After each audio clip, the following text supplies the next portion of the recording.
네, 안녕하세요. 이민아빠입니다. 2019년 4월 8일 월요일, 현재 시간 2시 13분, 14분 막 지나고 있습니다. 유바이오로직스에 대한 기술적 분석을 진행하도록 할게요. 어, 많이 말씀드리고, 그리고 또 앞으로도 계속 반복해서 여러분들께 말씀을 드릴 겁니다. 앞서서 크게 상승한 종목들 그냥 단순히 이렇게만 놓고 보지 마세요. 절대. 여러분들 특히 스마트폰으로 많이 보시죠. 스마트폰으로 많이 보시면은 올라온 것만 보이지 떨어진 건 안 보여요. 그래서 차라리 스마트폰으로 보시려거든 월봉을 먼저 보세요. 월봉을요. 그럼 월봉은 적어도 2, 3년치는 보이잖아요. 그러니까 2, 3년치 이렇게 주가를 보면 앞서서 많이 상승했고 떨어진 종목이구나 라고 생각을 해주셨으면 좋겠다라는 겁니다. 자, 유바이오로직스를 보시면요. 예, 상장한 지는 얼마 안 됐습니다. 예, 상장한 지는 2017년도 1월 달에 상장을 했네요. 예, 그리고서, 이제 중반부터 주가가 이제 3,000원, 3,000원, 500, 600원 저점을 찍고, 그리고 나서, 10,000원 언저리까지 상승을 해줬던 그런 종목입니다. 그리고 나서 조정이 나왔어요. 보통 이렇게 앞서서 크게 상승한 뒤에 정배열이 만들어지겠죠. 장기선들이 그죠? 예, 정배열이 뭐죠? 정배열이 예, 여러분도 맨날 똑같이 말씀하시는 거예요. 5일선이 가장 위에 있고 그 다음 11선, 21선, 60일선, 120일선 이거 정배열이라고 그러잖아요. 반대로 섞여 있으면 역배열이라고 그러고요. 그죠? 자, 이렇게 정배열이 만들어진 종목에서 예, 주가가 장기상 안으로 들어오죠. 그러면요, 가장 먼저 고민하셔야 될 게 보통 언제 반등할까 이걸 많이 고민들을 하세요.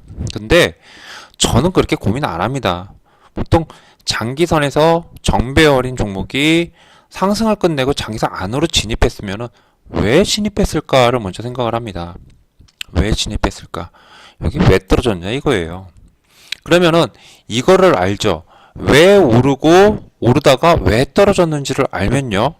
어느 정도 얘가 계속 빠질지 아니면은 장기선에 묶여서 어떤 터닝 포인트가 되는 그러한 어떤 모멘텀 발생의 근거 이런 요인들을 갖다가 이 체크할 수 있는 예, 그런 중요한 단서를 제공을 해줍니다. 이거는 모든 정배열의 똑같은 원리예요. 그래서 항상 말씀드리지만은 절대적으로 떨어진 이유를 아셔야 돼요. 오른 이유와 떨어진 이유를 아셔야 된다는 겁니다. 자, 이 종목이 지난해 이게 언제입니까? 예, 지난해 5월달, 6월달부터 급락을 했죠. 근데 사실 이렇게 떨어진 이유는 간단합니다. 예, 바이오가 무너지면서 같이 떨어졌어요. 첫 번째는요. 예, 바이오가 무너지면서 떨어졌고요. 그리고 여기서 떨어진 이유는 시장이 급락해서 떨어졌습니다. 자, 그리고 뭐죠?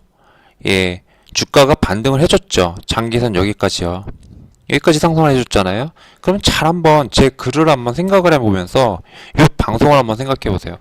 턴어라운드다라고 했는데 말이 턴어라운드지 그 전분기 대비 턴어라운드거든요. 사실상 그 턴어라운드에 대해서는 2017년도 주가 상승분에 반영이 되어 있고요. 보톨리는 톡신에 대한 기대감도 2017년도 주가 상승에 어느 정도 다 포함이 되어 있다라는 겁니다. 무슨 말인지 아시겠죠? 자, 그리고 나서 시장이 급락하면서 빠졌어요. 그리고 장기선에서는 이런 식으로 지금 현재 깔려져 있는 상태고요. 자, 그러면은 여기서 재료가 연장이 돼야 되잖아요. 그죠? 재료가 연장이 돼야 됩니다. 재료가 연장이 되려면은 이 종목에 뭐가 필요하다고 생각하십니까? 뭐가 필요하다고 생각하세요? 실적? 1분기 실적? 예, 실적 면에서는 지난해 어느 정도 보여줬습니다. 그죠? 예. 그리고 보톨리는 톡신? 예, 이것도 IND 신청을 했죠. 그래서 본격적으로 이제 허가만 나오면은 임상에 돌입하게 됩니다. 자, 이런 여러 가지 요인들을 봤을 때 도대체 그러면 얘가 뭔가 뭘 기다리는 거야? 그냥 가기만 하면 되는 거 아니야? 실적도 좋게 나온다라는데 다 좋아요. 예, 실제로 실적이 다 좋게 나온다라고 합니다. 자, 이 종목이 기다리는 모멘텀은 여기에서나 여기에서나 여기에서나 거의 동일합니다. 뭐가 동일해요? 예, 앞으로 이렇게만 된다면 다 좋겠네 라고 하는 것들이 바로 첫 번째는 제가 글 안에다가 포함을 안 시켜놨지만 미국 FDA, 예, 미국 FDA의 그 개발도상국 등 가난한 나라들의 사람들 있죠. 개발도상국, 예, 아프리카나 아니면 중동 지역의 이런 나라의 질병치료제 개발을 유도하기 위해서요. PRV라는 거를 갖다가 부여를 한 바 있습니다. PRV라는 것을 부여한 바 있는데, 콜레라가 여기에 해당이 돼요. 예, 예, 여기에 해당되고, 자, 미국 여행자 백신 진출 시 PRV라는 걸 획득 가능하게 됩니다. 자, 그렇게 되면은 이 임상을 갖다 진행하게 되거든요. 이 임상을 진행하게 된다라는 거는 뭡니까? 예, 그 임상 3상이 지금 진행 중인데 이거를 만약에 PRV를 획득하게 되면요. 예, 이 시장만 약 한 1.3억 달러에서 1.5억 달러. 그러니까 한 1200억에서 한 1700~1800억 정도에 해당되는 그런 시장을 갖다가 진입이 가능해져요. 자, 보세요. 지금 실적 부분은 어차피 예견되어 있었던 겁니다. 그죠? 보톨리눔 톡신 뭡니까? IND 신청이 나왔을 뿐이지 임상이 진행된 바 없습니다. PRV 제가 봤을 때 이건 되는지 안 되는지 모르겠어요. 근데 제가 찾아봤을 때는 일단 PRV는 회사에 전화해 볼 걸 그랬나요? 예, 아직 안 된 걸로 나와 있습니다. 나와 있는 게 아니라 아직 됐다라는 게 없는 거 보니까 아직 진행 중인 것 같아요. 자, 이것과 함께 그 매출액이요. 뭐가 있냐면은 최대 300억까지 매출이 나오는 구조예요. 최대 300억까지. 예, 이쪽 부분에서. 그렇게 따졌을 때 생산시설이 아무래도 좀 부족하죠. 그러면은 여기에 플러스 알파로 생산시설 추가 부분이 나옵니다. 추가를 해줘야 되는 그런 게 나와요.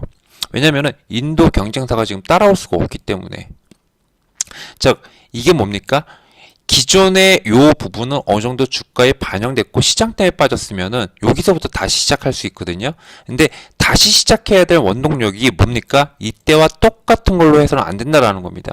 결국에는 이것보다 한 템포 큰 거, 이때보다 한 템포 큰 거, 그리고 좀 더 명확한 재료. 이때는 그냥 기대감만 있었기 때문에 지금은 어떤 이 시장에 안겨줄 모멘텀이 정확하게 이거다라고 해줄 수 있는 그런 게 필요하다라는 거예요. 예를 들어가지고 요거 획득, 생산시설 확충, 그리고 이건 IR 자료에서 나온 바 있어요. 앞으로 생산시설 확충하겠다라고. 근데 아직까지 나온 적은 없습니다. 예, 발표한 적은 없어요. 확충하겠다라는 거지. 앞으로 확충할 예정이다라고 했지. 확충 지금 이제 확대하기 위해서 생산시설을 추가하겠다라고 공시한 바는 없습니다.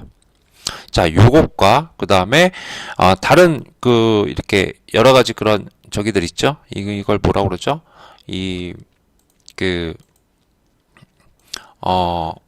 제가 표현을 어떻게 해야 되죠?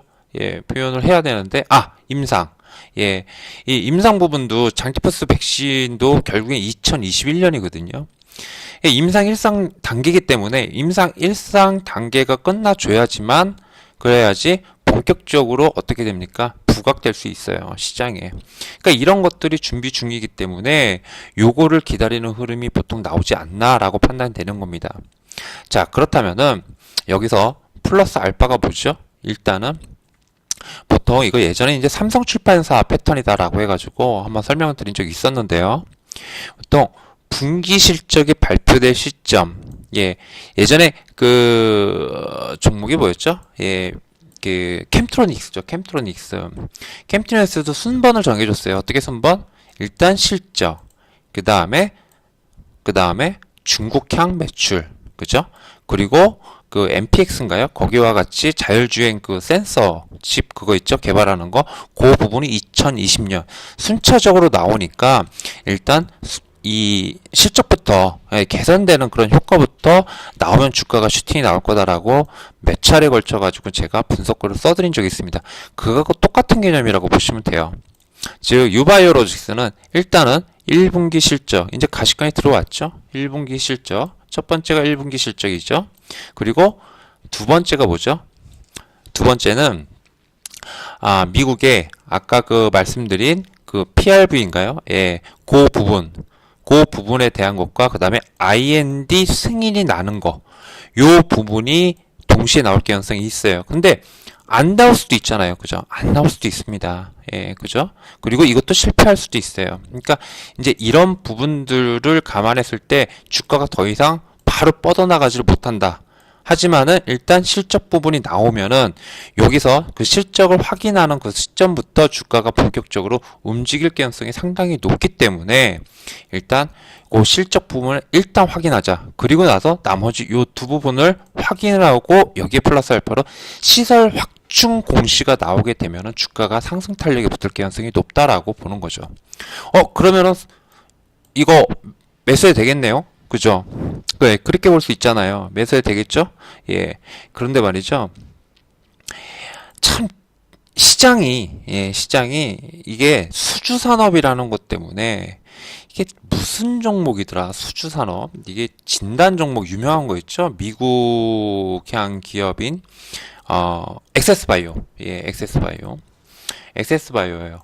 이 엑세스바이오에 너무 많이 되어서 그런지 이게 수주산업 분명히 유니세프나 아니면 WHO 쪽에서 수주가 된다 어쩐다 이렇게 막 말이 많아도 실제로 잘 안 됐어요. 예, 그러다 보니까 하도 시장에서 속다 보니까 유바이오로직스에 대한 그러한 이걸 뭐라 그러죠? 유바이오로직스에 대한 어떠한 의심의 눈초리라고 할까요? 그런 부분도 없지 않아 있다라는 겁니다. 엑세스바이오도 그랬죠. 그 다음에 신풍제약도 그랬고 다 마찬가지였어요. 얼마나 많이 시장에서 5, 6년, 6, 7년 전에 그거에 대해서 얼마나 관심이 많았다고요. 예. 근데 결국에는 뻗어나가지 못하고 실적도 당연히 나올 거라고 생각했는데 안 나오면서 주가가 이렇게 굉장히 안 좋게 나온 거거든요. 굉장히 안 좋게. 무슨 말인지 아셨죠? 그래서 시장은 아마도 이제부터는 유바이오로직스에 대해서 이제 그런 부분들까지 접목해서 일단 분기 실적 확인하고 순차적으로 움직이려 하는 순차적으로 이제 대응하려 하는 그런 모습을 띌 수 있을 거다라는 겁니다. 물론 실적 발표 나오기 전에 뭐 7,000원 위로 툭 건드리면서 올라갈 수도 있어요. 그러니까 이런 것들은 잘 보면서 대응해 왔었습니다. 대응의 영역이죠. 대응의 영역. 그죠? 선침의 영역이 아니라 대응의 영역. 이미 여기서 이렇게 주가가 나온 거는 자율 반등인 것도 있지만 뭐가 가장 큽니까? 예, 실적 턴어라운드. 예, 4분기 실적 턴어라운드를 확인시켜 줬거든요. 그죠? 3분기 때 쫙 줄어드는 게 불안했거든요. 여기서. 그러면서 더 빠진 거였거든요. 그러니까 이제 요 부분을 일단 확인시켜줬기 때문에 연속된 거, 연속된 1분기 실적 확인, 그 다음에 시설 플러스 PRV가 하여튼 그거랑 그 다음에 임상, 임상 들어가는 거, 요 부분까지를 확인하면서 모멘텀이 강화되는 흐름과 주가 상승이 나올 수 있다라고 염두에 두면서 대응을 하는 거예요. 이런 것들은 장기선을 갖다가 정배열 종목은 항상 앞에서 왜 그랬는지를 갖다가 잘 헤아려야 됩니다. 그리고 그게 개선되지 않으면은 이게 나오지 않는다면은 주가 가는데도 한계가 있어요. 그리고 또한 뭐가 있죠? 바이오 섹터가 안 좋으면은 안 갑니다. 얘도 결국에 아무리 실적 기반이라고 그러지만 바이오 섹터가 안 가면은 그 중에서 이 종목 하나만 가기도 참 애매해요. 가는 말이 있긴 있죠. 예, 근데 그거 하나 믿고 이렇게 들어갔다가는 당할 가능성이 굉장히 큽니다. 그러니까 그런 부분도 참고를 해야 할 겁니다. 자, 이상 유민아빠였고요. 예, 이상 유민아빠였고요. 예, 다음 종목에서 또 뵙도록 할게요. 감사합니다.